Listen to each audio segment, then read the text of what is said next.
नमस्कार साथियों, प्रवक्ता कृषि 2011 के पाठ 8 में कुछ प्रश्नों को हल करेंगे। प्रश्न नंबर 41, कौन सी प्रसार प्रशिक्षण की विधि नहीं है? उत्तर आपका सही है साथियों, लेक्चर यानी कि व्याख्यान। प्रश्न नंबर 42, एक अच्छे प्रसार कार्यकर्ता में गुण होने चाहिए, तो इसमें उत्तर सही है साथियों, उपरोक्त में सभी। प्रश्न नंबर 43, वह व्यक्ति जो किसी नई तकनीकी को सबसे अंत में ग्रहण करता है उसको बोला जाता है अंतर्ग्राही, जबकि वह व्यक्ति जो तकनीकी को सबसे पहले ग्रहण करता है उसको बोलते हैं नवाचारक या अग्रग्राही। भारत में ऐसे व्यक्तियों की कुल संख्या 2.5% होती है। प्रश्न नंबर 44, भारत में पहली बार कृषि पत्रिका की शुरुआत कहां से हुई थी? उत्तर सही है साथियों, कलकत्ता से हुई थी। प्रश्न नंबर 45, भारत में प्रकाशित प्रथम ग्रामीण समाचार पत्र का नाम है कृषि जगत, जिसको साथियों सन 1946 में प्रकाशित किया गया था। प्रश्न नंबर 46, किसने कहा था समाचार वह चीज है जिसे आप कल तक नहीं जानते थे? तो साथियों इसमें से कोई भी विकल्प सही नहीं है। प्रश्न नंबर 47, सामुदायिक विकास योजना प्रारंभ होने का वर्ष है? उत्तर सही है, 1952 में इस योजना की शुरुआत की गई थी। और 1945 में खाद्य एवं कृषि संगठन की स्थापना मुख्यालय रोम इटली में की गई थी, जबकि सन 1982 में राष्ट्रीय कृषि एवं ग्रामीण विकास बैंक यानी कि नाबार्ड की स्थापना की गई थी, जिसका मुख्यालय मुंबई में स्थित है। भारत में जो हरित क्रांति आई थी 1966 में। प्रश्न नंबर 48, सेवाग्राम योजना किसके द्वारा प्रारंभ की गई? उत्तर सही है साथियों, महात्मा गांधी के द्वारा सन 1927 में वर्धा महाराष्ट्र राज्य के अंतर्गत की गई थी, जबकि FL बिरयानी के द्वारा सन 1920 में गुड़गांव प्रोजेक्ट परियोजना चलाई गई थी। और उसके बाद रविन्द्रनाथ टैगोर के द्वारा 1908 में पश्चिम बंगाल राज्य के अंतर्गत श्री निकेतन योजनाएं चलाई गई थी, जिसकी अवधारणा थी BLW यानी विलेज लेवल वर्कर। प्रश्न नंबर 49, समाजशास्त्र के जनक हैं? उत्तर सही है साथियों, अगस्त कॉम्टे। प्रश्न नंबर 50, रूरल सोशियोलॉजी पुस्तक के लेखक हैं AR देसाई, यानी विकल्प बी सही है। और प्रसार शिक्षा के जनक किन्हें कहा जाता है? डॉक्टर JP लीगन को। प्रश्न नंबर 51, पंडित या पुजारी नेता किस प्रकार में आता है? तो इसका सही है साथियों, ये धार्मिक के अंतर्गत आते हैं।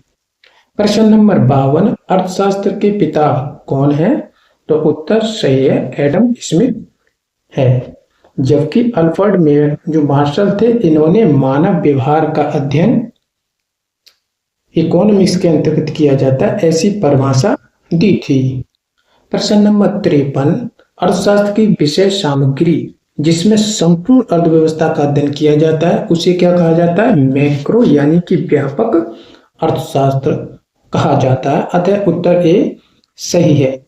जबकि साथियों जो व्यष्टि अर्थशास्त्र जो होता है उसमें क्या होता है कि इसमें कि एक परिवार या व्यक्तिगत इकाइयों का अध्ययन किया जाता है, जिसे सूक्ष्म अर्थशास्त्र के नाम से जानते हैं। इस सूक्ष्म अर्थशास्त्र के पिता किसको कहा जाता है? अल्फ्रेड मार्शल को कहा जाता है। व्यष्टि अर्थशास्त्र ये शब्द जो था ये रेगनार थे अर्थशास्त्री, जिन्होंने 1993 में दिया था। मैक्रो या समष्टि अर्थशास्त्र के अंतर्गत जैसे कुल राष्ट्रीय आय, कुल उपभोग, कुल उत्पादन, जनगणना इत्यादि आते हैं। प्रश्न नंबर 54, मूल्य सिद्धांत एक शाखा है? तो ये सूक्ष्म अर्थशास्त्र की एक शाखा है। प्रश्न नंबर 55, यदि कुल प्रतिफल कुल लागत से कम है परंतु चल लागत से अधिक है तो सिद्धांत व्यवसाय को चालू रखना चाहिए? तो इसका उत्तर सही है साथियों, कॉस्ट प्रिंसिपल। जबकि हमारे साथ पास जब साधन सीमित होते हैं तब हम लाभ की मार्जिनल रिटर्न सिद्धांत को लगाते हैं। तो इसका उत्तर क्या सही है? सी डी यानी लागत सिद्धांत। प्रश्न नंबर 56, प्रथम पंचवर्षीय योजना शुरू करने का वर्ष है। तो उत्तर सही है साथियों 1951 यानी 1 अप्रैल 1951 में इसका आरंभ हुआ था तथा यह किसके द्वारा शुरू करी गई थी? योजना आयोग, जिसकी स्थापना 15 मार्च सन 1950 को की गई थी और 1948 में इटावा पायलट प्रोजेक्ट जो अल्बर्ट मेयर के द्वारा चलाया गया था। प्रश्न नंबर 57, 7वीं पंचवर्षीय योजना की सही अवधि है। तो साथ ही इसमें सही है सन 1985 से 1990। प्रश्न नंबर 58, भारतीय योजनाओं के अंतर्गत योजना अवकाश काल माना जाता है। तो 1966 से 1969 तक को योजना अवकाश माना जाता है। प्रश्न नंबर 59, प्रथम कृषि एवं श्रम इंक्वायरी समिति बनाई गई थी सन 1950-51 में बनाई गई थी। ऐसे ही साथियों सन 1947 में चाय बागान श्रमिक या बागान श्रम अधिनियम बनाया गया था। प्रश्न नंबर 60, डॉक्टर अमर्त्य कुमार सेन को नोबेल पुरस्कार सन 1998 में दिया गया था क्योंकि उन्होंने वेलफेयर इकोनॉमिक्स के लिए दिया गया था, क्योंकि इसी में इनका सबसे अधिक योगदान था। अतः उत्तर ए सही है। इस वीडियो में इतना ही साथियों, धन्यवाद।